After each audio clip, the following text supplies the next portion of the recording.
Hello viewers, আসসালামু আলাইকুম। সবাই কেমন আছেন? আমি আলহামদুলিল্লাহ অনেক অনেক ভালো আছি। তো আমরা ভোর ভোর উঠেই সকাল সকাল রেডি হয়ে চলে যাচ্ছি পিকনিকে। আমার শ্বশুর যেহেতু নবাবপুরে কাজ করে, সেই সূত্রে আমরা প্রত্যেক বছরই নবাবপুর থেকে পিকনিকে যাওয়ার একটা সুযোগ পেয়ে থাকি। তো আজকে আমরা সবাই রেডি হয়ে চলে যাচ্ছি মাওয়া রিসোর্টে। তো আমরা প্রায় 7টার দিকে নবাবপুরে চলে এসেছি, আর এসেই দেখি এখানে বাস ছিল। তো আমরা টিকিটের নির্ধারিত বাসে উঠে পড়লাম। দেন আধা ঘন্টার মধ্যে আমাদের বাস ছেড়ে দিয়েছে, আর বাস ছেড়ে দেওয়ার কিছুক্ষণ আগেই আমরা নাস্তা নিয়ে আসি।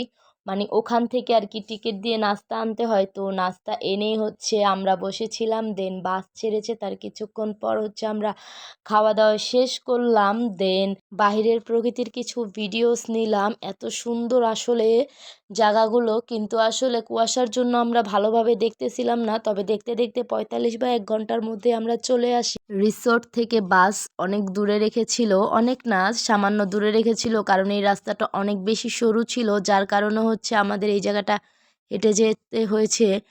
তো আপনারা দেখতেই পারছেন অনেক অনেক মানুষ এখানে, না হলেও 50টা প্লাস হতে পারে বাস, কিংবা কমও হতে পারে, আমি শিওর না। তো যাই হোক, আমরা দেখতে দেখতে চলে আসলাম। দেন গেট দিয়ে ঢুকলাম যখন, এত বিশাল একটা জায়গা ছিল। সামনে একটি অনেক বড় পুকুর ছিল। দেন চারপাশে যখন আমরা তাকাচ্ছিলাম, দেখতেছিলাম যে বাচ্চাদের, ছোট ছোট বাচ্চাদের খেলার জন্য রাইড ছিল, অ্যান্ড অনেক সুন্দর সুন্দর ছবি তোলার জন্য কার্টুন ছিল, কিংবা দৃশ্য আঁকা ছিল। তো আমার বাচ্চা আর আমার শাশুড়ি আম্মা এখানে কিছু ছবি তুললো।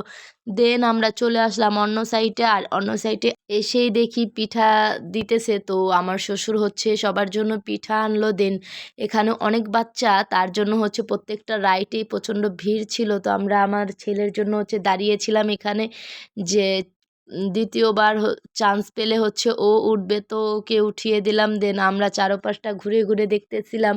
তো ও তো নামতেই ছিল না, যার কারণে আমরা মাত্র একটা অংশ পার্কের দেখেছি, বাকি পুরাটা পার্কেই পড়ে আছে, কিন্তু ও কোনোভাবেই নামতেছিল না। কিন্তু সামনের জায়গাগুলোতে আরও সুন্দর সুন্দর রাইড ছিল। তো যাই হোক, যেমনি হোক ওকে বুঝিয়ে নিয়ে আসলাম। তো এখানে একটু ভিডিওস নিব, যার জন্য একটু এসেছি, বাট এত মানুষের সগরম যে কোনোভাবেই তুলতে পারতেছিলাম না। তো যাই হোক, আমরা আশেপাশে ঘুরে ঘুরে দেখতেছিলাম। এখানে বাচ্চাদের রাইড ছিল অনেক পদের। এটা ট্রেন, সামনে জাম্পিংও ছিল, দেন দোলনাও ছিল।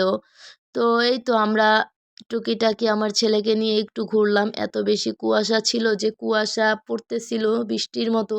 তো সামনের মাঠে বড় একটি মাঠ দেখলাম। দেন ওখানে শুনতে পেলাম যে বাচ্চাদের খেলা হবে। তো আমি আমার ছেলেকে নিয়ে যাচ্ছি দৌড় খেলা। তো দেখা যাক আমার ছেলে কি করে। তো কাছে এসে দেখি যে 3 বছর থেকে 8 বছরের বাচ্চাদের দৌড় খেলা। তো ওকে জাস্ট একটু এনজয় করবে, এই কারণে দিয়েছি। তো যাই হোক, ও অনেক মজা পেয়েছে, কিন্তু লাস্ট পর্যন্ত প্রাইজ পায়নি। 3জন পেয়েছে, ওর অনেক মন খারাপ হয়েছে। ও যেহেতু ছোট, ওকে আসলে বোঝানোটা অনেক টাফ। তো যাই হোক, এখানে আসলে বেশিক্ষণ থাকলেও দেখা যাচ্ছিল কষ্ট পাবে। তো আমি অন্য সাইডে চলে যাই। এই তো দেখতে পাচ্ছেন আমার বাচ্চাটা দৌড় দিয়েছে, ও ওর যথাসাধ্য চেষ্টা করেছে।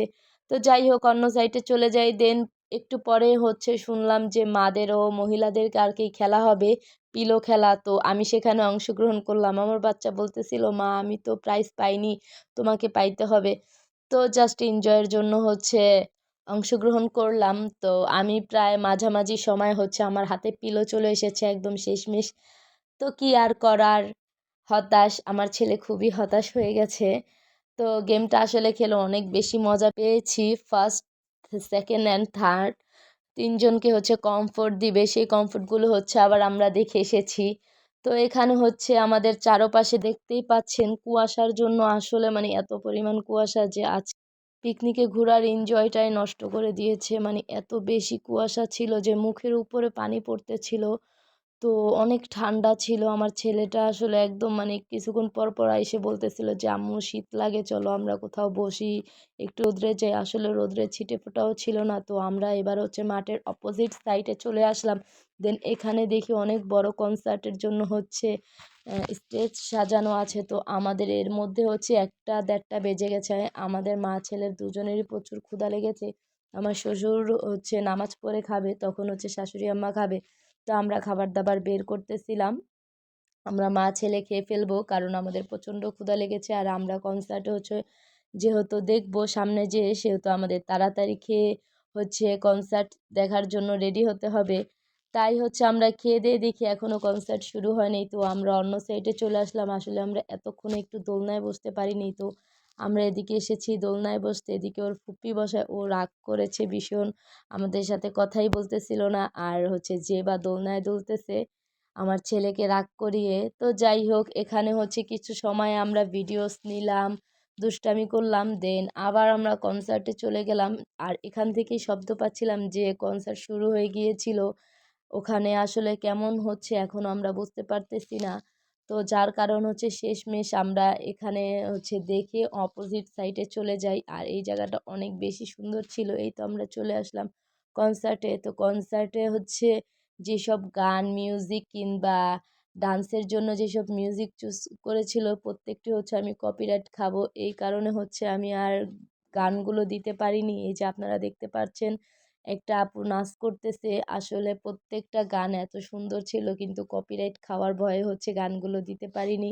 তো যাই হোক, আপনারা হচ্ছে মিউজিক ছাড়াই ডান্স এনজয় করেন। ওই নাচের পর হচ্ছে এই কাপল ডান্সটা ছিল। এই কাপল ডান্সটা মোটামুটি সবাই সবাই পছন্দ করেছিল, অনেক সুন্দর ছিল। তো অনেক সময়ের ছিল, প্রায় হচ্ছে আধ ঘন্টার মতো ছিল। তো আমি আমি নাচকে ফার্স্ট করে দিয়েছি, তো কারণ এত তো নেওয়া পসিবল না। আর মিউজিক দিলেই হচ্ছে কপিরাইট খাবো, যার কারণে হচ্ছে মিউজিকও দিই নেই।